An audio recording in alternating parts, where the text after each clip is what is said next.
BNP সরকার গঠন হবে।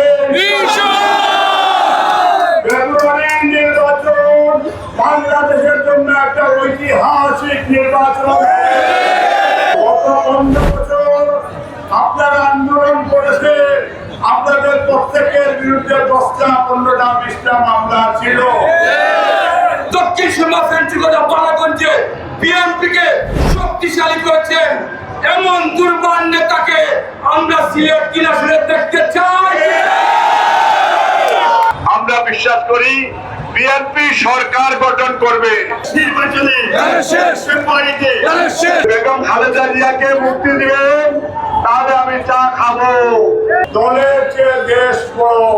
এই মাসে বাংলাদেশে আসবেন, আগামীতে আমরা যে কর্মসূচি আসবে এই কর্মসূচি আমরা যেন উপস্থিত থাকি। আমরা দেশের জন্য কাজ করবো, রাজি আছে।